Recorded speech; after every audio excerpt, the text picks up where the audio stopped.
मन को स्थिर करने वाली आज की यह गौतम बुद्ध की कहानी ध्यान से सुनिएगा, फिर आप अपने बड़े से बड़े और मुश्किल लक्ष्य को आसानी से प्राप्त कर पाएंगे। तो चलिए उस रहस्यमय कहानी की शुरुआत करते हैं।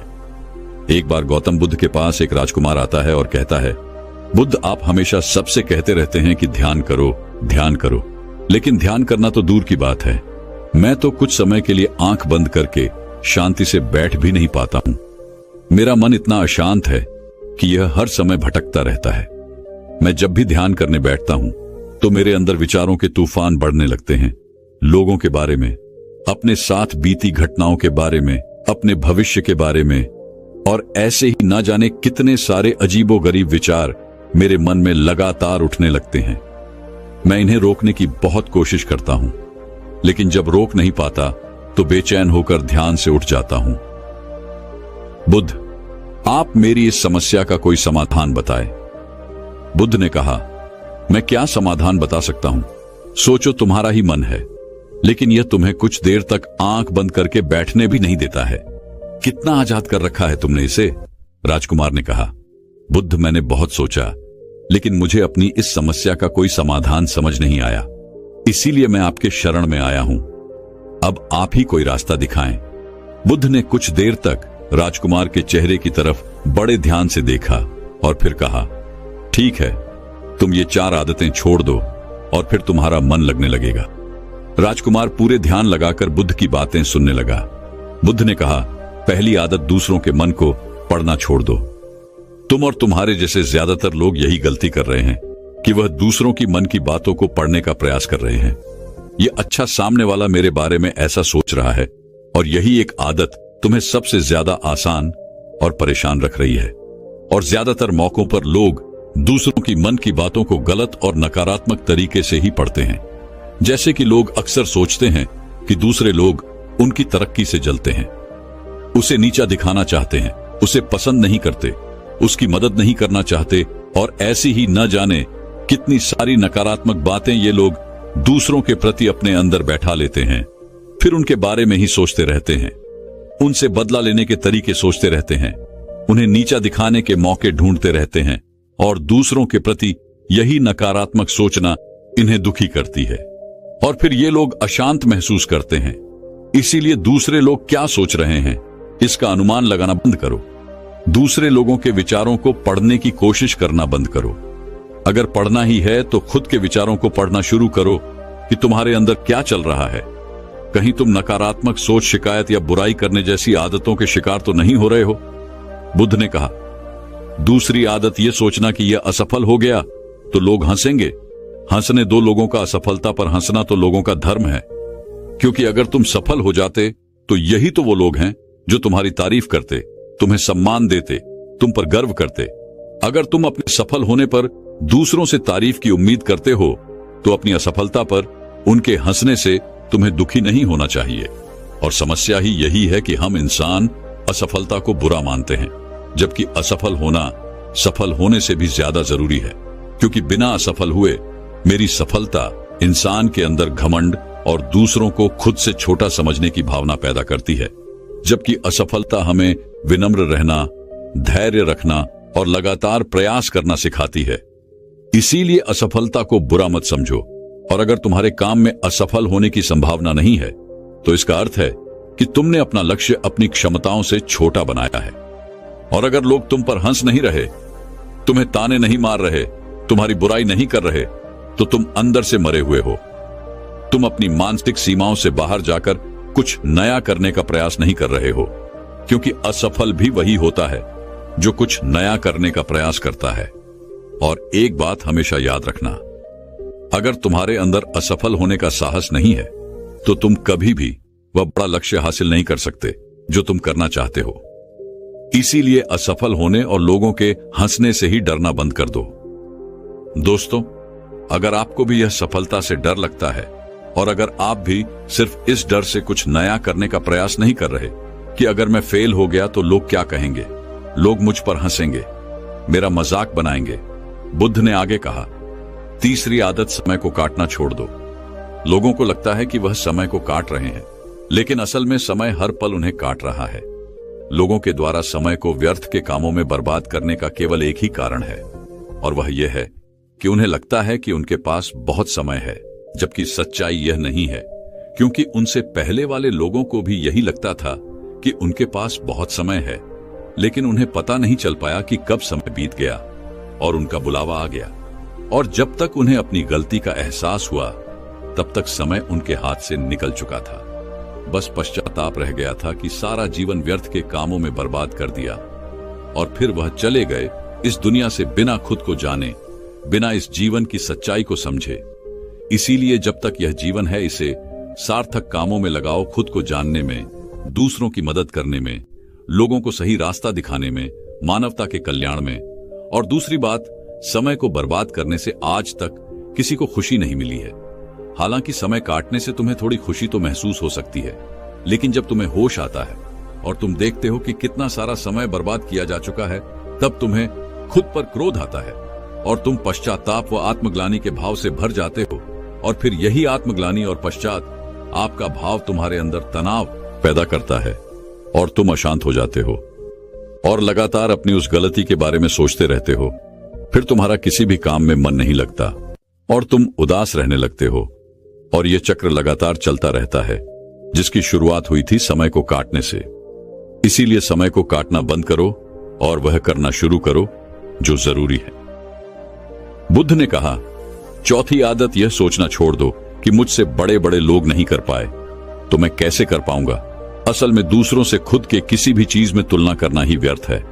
सबकी परिस्थितियां अलग है, सबकी सोच अलग है, और क्या हुआ अगर दूसरे नहीं कर पाए तो हो सकता है कि तुम ही कर जाओ, क्योंकि अक्सर वही लोग इतिहास रचते हैं जिनसे ज्यादा उम्मीद नहीं होती।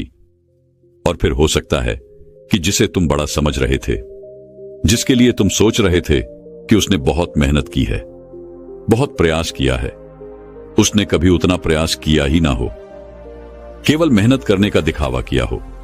क्योंकि ज्यादातर लोग कभी उतनी मेहनत करते ही नहीं हैं जितनी उन्हें अपने लक्ष्य प्राप्ति के लिए करनी चाहिए, और दूसरे लोगों के सामने यह दिखाने का प्रयास करते रहते हैं कि मैंने तो बहुत मेहनत की थी, लेकिन मेरी किस्मत ही खराब थी। और यही वो लोग हैं जो दूसरों को बातों ही बातों में कहते रहते हैं कि जब इतनी मेहनत करने के बाद मैं सफल नहीं हो पाया तो तुम कैसे हो पाओगे। लेकिन अंदर ही अंदर यह इस बात को जानते हैं कि इन्होंने कभी उतनी कोशिश ही नहीं की थी जितनी की करनी चाहिए थी। ये बस दूसरों की नजरों में अपनी इज्जत बचाने के लिए, और इस डर से कि कहीं दूसरा व्यक्ति इनसे आगे न निकल जाए, ये अपने अधूरे प्रयासों की शेख ही बघारते रहते हैं और दूसरों को डराते रहते हैं कि जब मैं नहीं कर पाया तो तुम कैसे कर पाओगे। इसीलिए किसी दूसरे सफल व्यक्ति को देखकर यह सोचना छोड़ दो कि तुम यह असफल हो जाओगे। तुम बस अपना सर्वश्रेष्ठ प्रयास करो और बाकी सब समय पर छोड़ दो। बुद्ध ने आगे कहा, अगर तुमने यह 4 आदतें छोड़ दी तो तुम्हारा मन एकदम शांत हो जाएगा और फिर तुम जहां चाहो वहां अपना मन लगा सकते हो। इतना कहकर बुद्ध मौन हो गए और राजकुमार को भी अब समझ आ चुका था कि उसे क्या करना है। उसने मन ही मन उन 4 आदतों को छोड़ने का निश्चय किया और बुद्ध का धन्यवाद कर वहां से चला गया। तो दोस्तों, इस विषय पर एक और गौतम बुद्ध की बुद्धिमानी की अद्भुत कहानी की शुरुआत करते हैं। एक जवान लड़का इस बात से परेशान था कि वह एक प्रभावी इंसान नहीं है।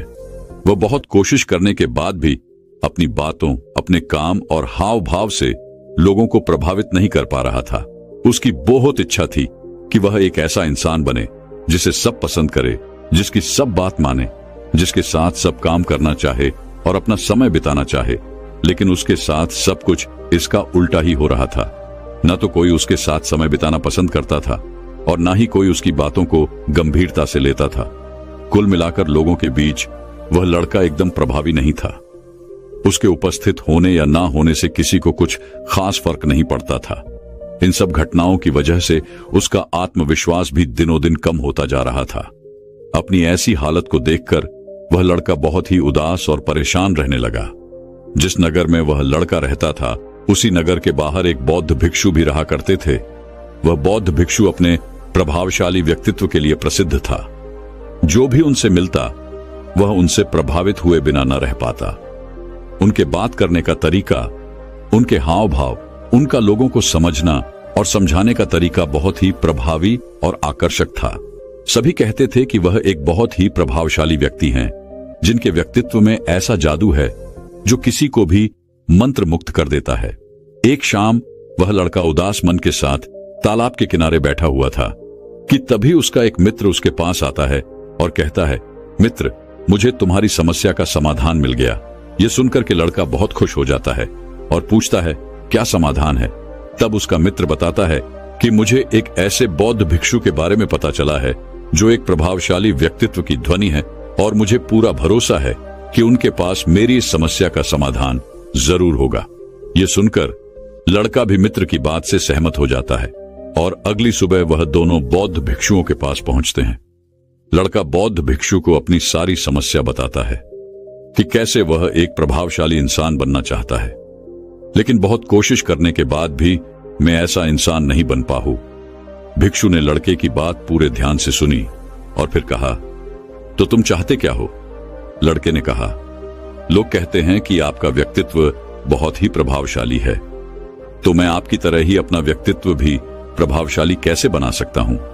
यह सुन बौद्ध भिक्षु ने गंभीर होकर कहा, सबसे पहले तो तुम यह समझो कि एक प्रभावशाली इंसान बनने के लिए अच्छा व्यक्तित्व यानी अच्छी पर्सनैलिटी नहीं बल्कि अच्छे चरित्र का होना जरूरी है, क्योंकि अगर सिर्फ किसी इंसान का व्यक्तित्व तो अच्छा है तो वह कुछ समय के लिए तो लोगों को प्रभावित कर सकता है, लेकिन बहुत ही जल्द लोग यह समझ जाएंगे कि उसके काम के पीछे कोई ना कोई मतलब है, कोई उद्देश्य है। लेकिन अगर तुम्हारा चरित्र अच्छा है तो यह जीवन भर तुम्हारे साथ रहता है और तुम अपने आसपास के लोगों को प्रभावित करते रहते हो और तुम्हें इस बात का पता भी नहीं चलता। लेकिन याद रखना, इसके लिए तुम्हें अंदर से बदलना पड़ेगा। तो क्या तुम एक प्रभावशाली इंसान बनने के लिए खुद को अंदर से बदलने के लिए तैयार हो?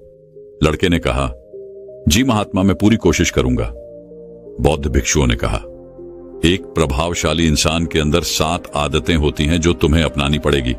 भिक्षुओं ने कहना शुरू किया। पहली आदत सक्रिय यानी एक्टिव बनो। हमारे आसपास जो कुछ भी होता है हम इसे बदल नहीं सकते, लेकिन इस पर क्या प्रतिक्रिया देना है यह पूरी तरह से हमारे हाथ में है। एक सक्रिय व्यक्ति बनने का मतलब है कि हमारे आसपास के लोग चाहे जो कुछ भी कहे, लेकिन हमें उससे विचलित नहीं होना है। जब लोग हमारे बारे में कुछ बुरा बोलते हैं तो कमी हमारे अंदर नहीं बल्कि उनके अंदर होती है। वो जो भी नकारात्मक बातें हमारे बारे में बोल रहे होते हैं उससे हमें उनके नकारात्मक नजरिए का पता चलता है, जिस नजरिए से वह दुनिया को देख रहे होते हैं। सक्रिय व्यक्ति होने का मतलब यह भी है कि हम किसी बुरी परिस्थिति से और साबित ना हो, फिर चाहे मौसम खराब हो या घर में अचानक आई कोई मुसीबत। लेकिन एक सक्रिय व्यक्ति को कोई फर्क नहीं पड़ता, उसकी जिंदगी में बुरा वक्त आए या गरीबी, वो हर हाल में खुश रहेगा। एक सक्रिय व्यक्ति बुरी से बुरी परिस्थिति में भी बिना कोई शिकायत किए चुपचाप अपना काम करता रहता है और जीवन के सबसे अच्छे दिनों में भी वह बेलगाम नहीं हो जाता, बल्कि तब भी खुद को शांत और स्थिर रखता है। और इसी सक्रिय व्यक्ति का उल्टा होता है प्रतिक्रियाशील व्यक्ति। ऐसा व्यक्ति अपने आसपास के माहौल से बहुत जल्दी प्रभावित हो जाता है। अगर कोई उसकी बुराई करता है तो वह दुखी हो जाता है, अगर कोई उसकी तारीफ करता है तो वह खुश हो जाता है। अगर ऐसे व्यक्ति के साथ कुछ बुरा होता है तो वह खुद भी बुरा बन जाता है। तो अब तुम समझ गए होगे कि प्रतिक्रियाशील व्यक्ति कभी भी एक प्रभावशाली व्यक्ति नहीं बन सकता, क्योंकि उसका नियंत्रण दूसरे के हाथों में होता है। दूसरा व्यक्ति जब भी चाहे तो उसकी बुराई करके या उसको गुस्सा दिला के उसे परेशान कर सकता है, जबकि एक सक्रिय व्यक्ति का नियंत्रण पूरी तरह से उसके अपने हाथों में होता है। उसे कोई भी दुखी या परेशान नहीं कर सकता। जब तक कि वह खुद ना चाहे उसे कोई फर्क नहीं पड़ता कि सामने वाला उसके बारे में क्या बोलता है या क्या सोचता है। इसीलिए सक्रिय व्यक्ति एक प्रभावशाली व्यक्ति होता है। तो तुम्हें भी एक सक्रिय व्यक्ति बने रहना है, ना कि प्रतिक्रियाशील व्यक्ति। दूसरी आदत, अंत को ध्यान में रखकर शुरुआत करो। इसका मतलब है कि तुम जब भी कोई बड़ा लक्ष्य बनाओ तो तुम्हें स्पष्ट रूप से पता होना चाहिए कि तुम उस काम को क्यों कर रहे हो और उसे कैसे पूरा करना है। यानी कि हर काम की शुरुआत में ही तुम्हें उसे करने का कारण और काम को पूरा करने की योजना स्पष्ट रूप से पता होनी चाहिए। और एक बार जब तुमने अपने काम का क्यों और कैसे पता कर लिया, तो फिर तुम्हारे रोज के छोटे छोटे काम और उसके परिणाम तुम्हारे लक्ष्य की तरफ होने चाहिए, तुम्हारी योजना से मेल खानी चाहिए। अगर तुम हर रोज वो नहीं कर रहे हो जो तुम्हारे लक्ष्य के लिए जरूरी है, तो तुम कभी भी एक प्रभावशाली व्यक्ति नहीं बन सकते। जैसे कि अगर तुमने अपना वजन कम करने का लक्ष्य निर्धारित किया है और अगर तुम हर रोज मेहनत नहीं कर रहे हो, पसीना नहीं बहा रहे हो, तो इसका मतलब है कि तुम्हारे रोज के काम तुम्हारे लक्ष्य और उसकी योजना से मेल नहीं खा रहे हैं। तुम्हारी कथनी और करनी में अंतर है और इस तरीके से लोग कभी भी तुमसे प्रभावित नहीं होंगे। इसीलिए अगर तुम एक प्रभावशाली व्यक्ति बनना चाहते हो, तो तुम्हें तुम्हारे काम का कारण और उसे पूरा करने का तरीका स्पष्ट रूप से पता होना चाहिए और साथ ही तुम्हारे विचार और कर्म भी उसके साथ मेल खाने चाहिए। लेकिन दोस्तों, अगर बहुत कोशिश करने के बाद भी आप अभी तक यह डिसाइड नहीं कर पा रहे कि आपको क्या करना है, कैसे करना है और क्यों करना है, तो इसका मतलब है कि आप पूरी क्लैरिटी के साथ अपने लक्ष्य और अपने काम के बारे में नहीं सोच पा रहे हैं। क्योंकि जैसे ही आपके अंदर एक बार अपने काम को लेकर क्लैरिटी आ जाएगी, आपके लिए उस काम को करना आसान हो जाएगा। और किसी भी काम के बारे में पूरे फोकस और क्लैरिटी के साथ सोचना एक कला है जिसे आप भी सीख सकते हैं। बौद्ध भिक्षु ने आगे कहा, तीसरी आदत, जरूरी चीजें सबसे पहले करो। एक दिन में हमारे सामने बहुत से काम होते हैं, लेकिन हम हर काम तो नहीं कर सकते। इसीलिए हमें अपने सबसे महत्वपूर्ण कामों को सबसे पहले करना चाहिए। लेकिन महत्वपूर्ण काम है क्या? महत्वपूर्ण काम वह हैं जिन्हें हम व्यक्तिगत रूप से सबसे मूल्यवान मानते हैं। सबसे महत्वपूर्ण कामों को सबसे पहले करने का मतलब है कि हम अपना समय और ऊर्जा अपने लक्ष्य और अपने जीवन के लिए सबसे महत्वपूर्ण कामों पर लगा रहे हैं। अब अगर तुम्हारे महत्वपूर्ण काम भी तुमसे पूरे नहीं हो पा रहे, तो इसका कारण तुम्हारा अनुशासन ही होना नहीं, बल्कि यह है कि अब तक तुमने सबसे महत्वपूर्ण कामों को अपने दिल और दिमाग में बिठाया ही नहीं और कभी यह सोचा ही नहीं कि यह काम तुम्हारे लिए सबसे महत्वपूर्ण क्यों है। असल समस्या काम का ज्यादा होना नहीं, बल्कि फालतू कामों को ना नहीं बोल पाने की है। जैसे कि तुम कोई बहुत जोड़ी काम कर रहे थे, लेकिन तभी तुम्हारा एक मित्र आता है और कहता है, चल थोड़ी देर घूम के आते हैं और बातें भी कर लेंगे। लेकिन अगर तुम्हारे दिमाग में तुम्हारा महत्वपूर्ण काम बैठा हुआ है, तो तुम तुरंत ही उसे पूरी विनम्रता के साथ जाने के लिए मना कर दोगे और तुम्हें यही करना है। दिन भर के सारे गैर जरूरी कामों को तब तक ना बोलना है जब तक कि तुम्हारे सबसे महत्वपूर्ण काम पूरे ना हो जाए। तो अब तुम समझ गए होगे कि प्रभावशाली लोग सबसे महत्वपूर्ण कामों को सबसे पहले खत्म करते हैं। भिक्षु ने आगे कहा, चौथी आदत, किसी भी काम में खुद के फायदे के साथ साथ दूसरों के फायदे के बारे में भी सोचो। ज्यादातर लोग अपना जीवन दूसरों से तुलना और प्रतिस्पर्धा करते हुए जीते हैं। वह अपनी सफलता दूसरों की असफलता में देखते हैं। यानी अगर मैं जीता तो तुम हारे और मैं हारा तो तुम जीते, और इस तरह से जीवन हार जीत का खेल बनकर रह जाता है। लेकिन जो प्रभावशाली लोग होते हैं, वो प्रतिस्पर्धा में नहीं बल्कि आपसी सहयोग में विश्वास रखते हैं। उनका मानना होता है कि इस दुनिया में सभी के लिए सब कुछ पर्याप्त मात्रा में है और सबको उसका हिस्सा मिलना चाहिए। और न केवल चीजों के लिए बल्कि आपसे रिश्तों में भी वो नियम लागू करते हैं। जैसे कि जब भी उनका किसी के साथ कोई मतभेद होता है, तो वह बात को मन में रखने की बजाय उस इंसान के साथ खुलकर उस बारे में बात करते हैं और कोई बीच का ऐसा रास्ता निकालते हैं जो दोनों के लिए फायदेमंद हो, जिसमें दोनों की जीत हो, न कि सामने वाला थका हुआ महसूस करे। और ऐसा करके वह आपसी मनमुटाव तो खत्म करते ही हैं, साथ ही रिश्तों को पहले से भी ज्यादा मजबूत बना लेते हैं। तो अब तुम समझ गए होंगे कि प्रभावशाली बनने के लिए तुम्हें खुद के अलावा सामने वाले के फायदे के बारे में भी सोचना होता है। पांचवी आदत, पहले खुद दूसरों को समझने का प्रयास करो, फिर उनसे उम्मीद करो कि वह तुम्हारी बात को समझेंगे। किसी के साथ भी बातचीत करने का सबसे अच्छा तरीका यह है कि सबसे पहले हम यह समझने की कोशिश करें कि आखिर सामने वाला कहना क्या चाहता है।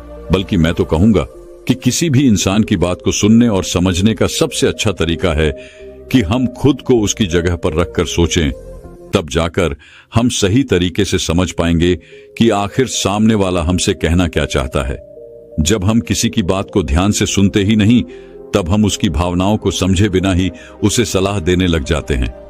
लेकिन जब हम उसे समझने की कोशिश करते हैं, तभी हम जान पाते हैं कि असल में वह इंसान कैसा महसूस कर रहा है।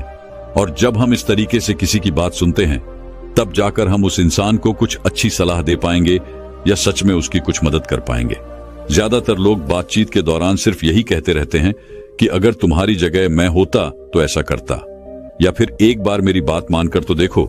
लेकिन वह कभी भी यह समझने का प्रयास नहीं करते कि सामने वाला महसूस क्या कर रहा है, और इसका परिणाम यह होता है कि सामने वाला उन पर कभी भरोसा नहीं करता और फिर ना ही कभी अपनी समस्याएं उनके पास लेकर आता है। इसलिए अगर तुम सच में किसी की मदद करना चाहते हो तो सबसे पहले उन्हें समझने का प्रयास करो।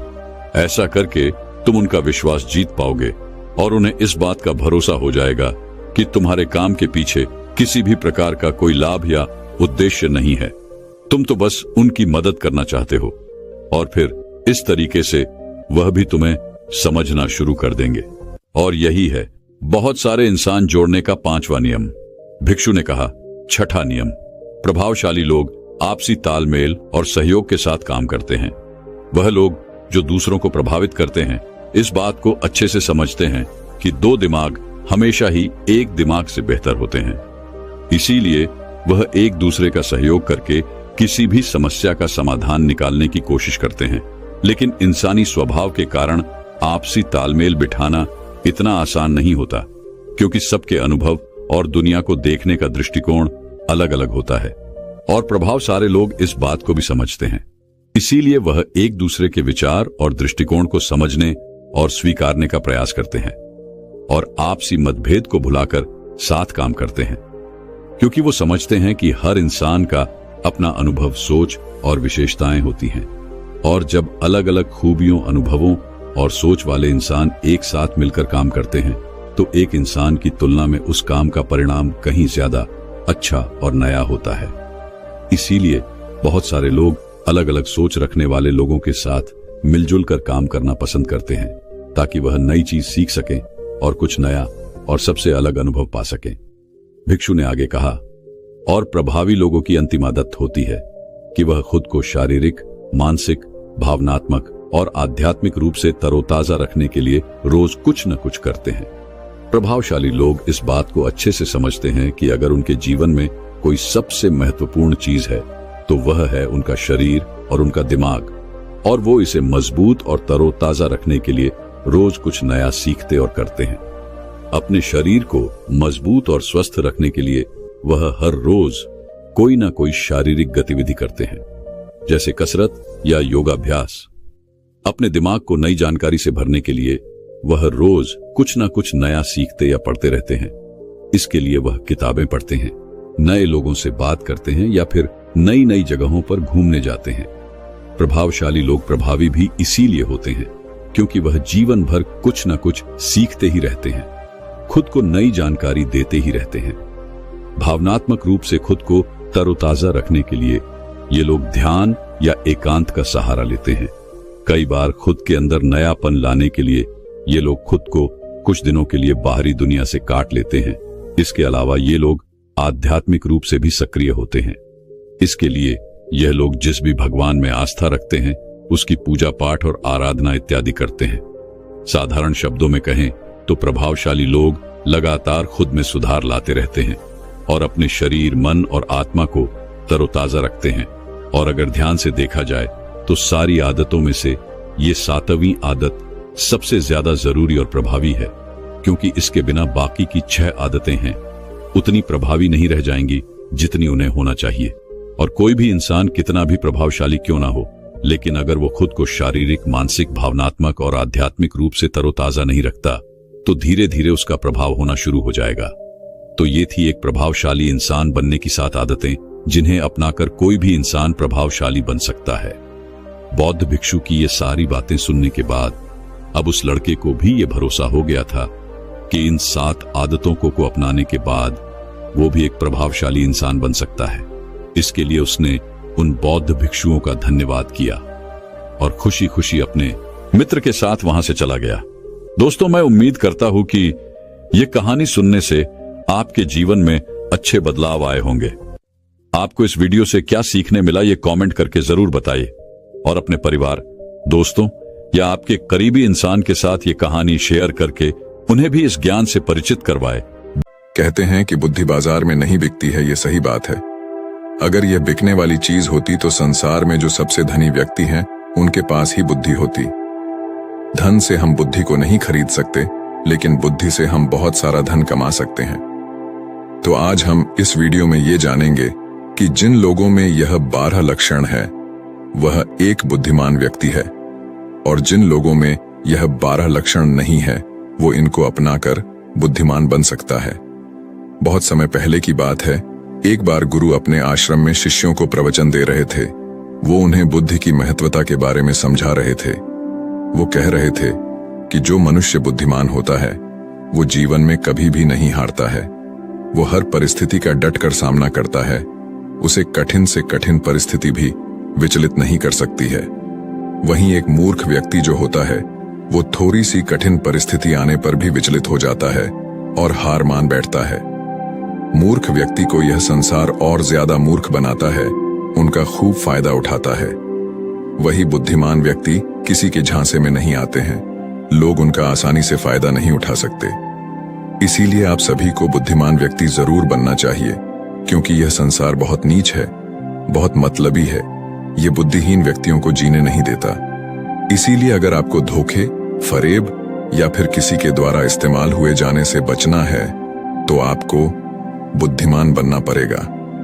अगर आप लोग बुद्धिमान नहीं बने और अगर मूर्ख रह गए तो ये दुनिया आपका बहुत ही ज्यादा फायदा उठाएगी, आपको कभी आगे नहीं बढ़ने देगी। मनुष्य चाहे कितना ही सुंदर क्यों ना हो, लेकिन अगर उसमें बुद्धि नहीं है तो उसकी सुंदरता किसी भी काम की नहीं है, क्योंकि उसको तो पता ही नहीं है कि वो अपनी सुंदरता का उपयोग कैसे करेगा। हीरा बहुत कीमती होता है, लेकिन अगर आप उसकी कीमत को नहीं पहचान पाए तो वो आपके किसी भी काम का नहीं रहता है। क्योंकि मूर्ख लोगों के सामने हीरा और पत्थर एक समान होता है, वो उनमें अंतर नहीं कर पाते हैं। लेकिन एक बुद्धिमान व्यक्ति भली प्रकार से समझता है कि हीरे की और पत्थर की कीमत में क्या अंतर है। गुरु की बातें सुनकर उनमें से एक शिष्य खड़ा होता है और गुरु से कहता है कि गुरुदेव, आखिर हमें इस बात का पता कैसे चलेगा कि हम मूर्ख हैं या हम बुद्धिमान हैं।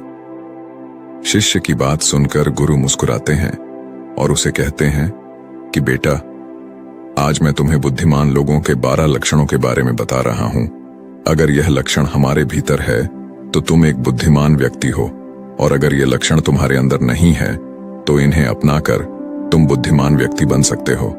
फिर गुरु उन्हें पहला लक्षण बताते हुए कहते हैं कि बुद्धिमान व्यक्ति हमेशा कुछ न कुछ नया सीखते रहते हैं, क्योंकि कोई भी अपनी मां के गर्भ से सब कुछ सीख कर नहीं आता है।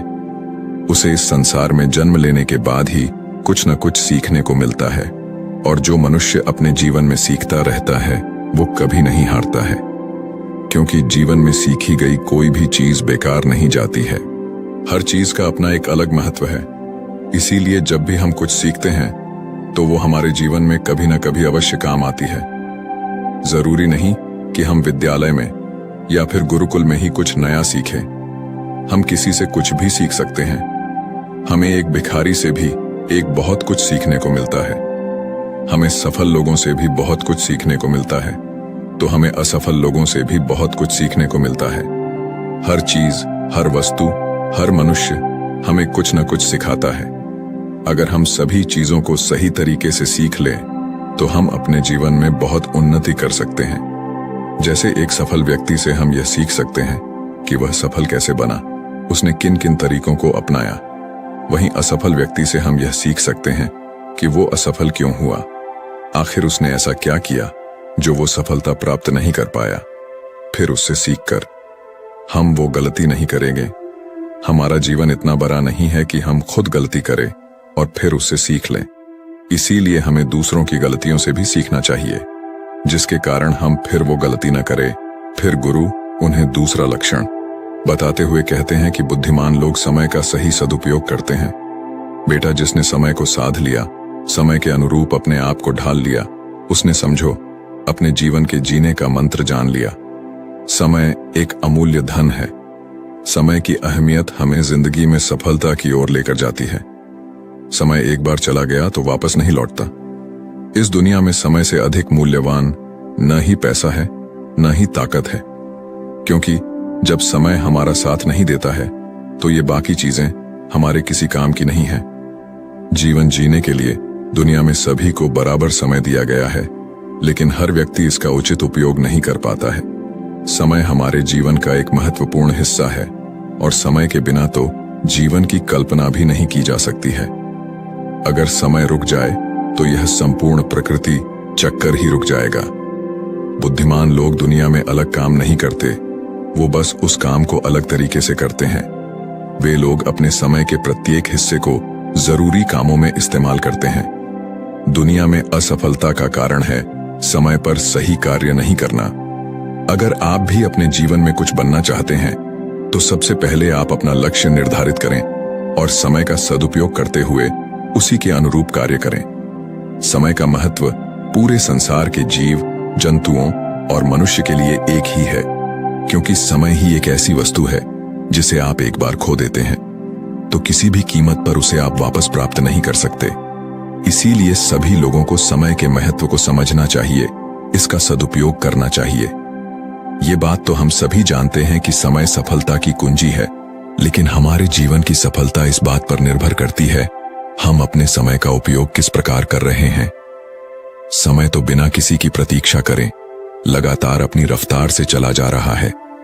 कोई राजा हो या कोई फकीर हो, समय ने कभी किसी का इंतजार नहीं किया। हम सभी को हमेशा समय का सदुपयोग करना चाहिए और अपने हर काम को समय के अनुसार करना चाहिए। समय को बर्बाद करना जीवन को बर्बाद करने जैसा है। फिर गुरु तीसरा लक्षण बताते हुए कहते हैं कि बुद्धिमान लोग अकेले रहना पसंद करते हैं, क्योंकि उन्हें पता है कि अकेले रहना नकारात्मक लोगों के बीच रहने से हर हाल में बेहतर है। अकेले रहने वालों में अलग ही खूबियां होती हैं। देखो बच्चों, हर इंसान में कुछ न कुछ खूबियां अवश्य होती है, लेकिन उस खूबी का पता हमें तभी चलता है जब हम अकेले में रहकर अपने साथ समय व्यतीत करते हैं। जो लोग लोगों के बीच फंसे हुए रहते हैं उनको अपनी खूबियों के बारे में कभी पता ही नहीं चल पाता है, क्योंकि वो दूसरों को देखकर उनके जैसा बनना चाहते हैं। लेकिन जो व्यक्ति अकेला रहता है वो किसी से प्रभावित नहीं होता है और वो वही करता है जो उसे अच्छा लगता है। अकेले रहने वाला व्यक्ति अपने खुद के निर्णय खुद लेता है, और जो लोग भीड़ में रहते हैं वह लोगों से पूछ पूछ कर निर्णय लेते हैं, जो कि अक्सर गलत भी हो सकते हैं। जब हम किसी से कुछ पूछते हैं तो हमारे सामने बहुत सारी बातें आती हैं, और उन बातों को सुनकर कभी कभी हमारे भीतर नकारात्मकता भी आ जाती है, जैसे कि इसमें तो ये खूबी है, ये मेरे अंदर क्यों नहीं है, इसने तो ऐसा कर दिया, ये मेरे से क्यों नहीं हो रहा है। और यही सोचकर फिर हमारा मन दुखी होता रहता है। जबकि अकेला इंसान खुश रहता है अपने लिए गए निर्णयों के ऊपर, क्योंकि उसे बताने वाला कोई नहीं है कि वह क्या कर सकता है, उससे क्या होगा क्या नहीं होगा। जो व्यक्ति अकेला रहता है वो अपने बारे में अच्छे से जान सकता है, वो अपने काम को अच्छे तरीके से कर सकता है, क्योंकि उसको भटकाने वाला उसके आसपास कोई भी नहीं है। अकेले रहने वाला व्यक्ति कभी भी किसी भी काम के लिए दूसरों पर निर्भर नहीं रहता है। वह अपने काम स्वयं करता है, जिससे उसके सभी काम समय पर पूरे भी हो जाते हैं, क्योंकि उनको इस बात का अच्छे से पता होता है कि यह दुनिया स्वार्थी है। अगर हम किसी से थोड़ी भी मदद लेंगे तो सामने वाला व्यक्ति हमें हमेशा वो गिनाता रहेगा, इसीलिए वो कभी किसी का एहसान नहीं लेते हैं। फिर गुरु चौथा लक्षण बताते हुए कहते हैं कि बुद्धिमान लोग हमेशा कम बोलते हैं। कम बोलने का मतलब यह नहीं कि आप बात ही ना करें। कम बोलने का मतलब यह है कि जितना जरूरी हो उतना ही बोला जाए। बुद्धिमान लोग ज्यादा सुनते हैं और बोलते कम हैं, वो उतना ही बोलते हैं जितने की आवश्यकता होती है। वो लोग चुपचाप बैठकर सामने वाले की बातों को अच्छे से सुनते हैं, फिर उसके ही अनुसार उसको जवाब देते हैं। जब हम किसी भी बात को ध्यान से सुनते हैं तो हमें उस बात से काफी कुछ नया सीखने को मिलता है। वही मूर्ख लोग बिना किसी बात के बकबक करते रहते हैं। वो सामने वाले की बात को सुनने की जगह अपनी बात सुनाने में ज्यादा विश्वास रखते हैं, जिससे उसे सामने वाले व्यक्ति से कुछ भी नया जानने का मौका नहीं मिल पाता है। कम बोलने वाला व्यक्ति कभी भी किसी के साथ बहस नहीं करता है। वो किसी के साथ बहस में नहीं फंसता है। अगर उसे कोई बात उचित नहीं लगती है तो वो वहां से चुपचाप निकल जाता है। वही मूर्ख व्यक्ति और ज्यादा बहस करने लगता है और फिर वो इसी बहस में वो कुछ ऐसा बोल जाता है जो उसे नहीं बोलना चाहिए था और फिर वो उसके मुसीबत का कारण बन जाती है। बुद्धिमान लोग उतना ही बोलते हैं जितनी आवश्यकता होती है, जितना उचित होता है।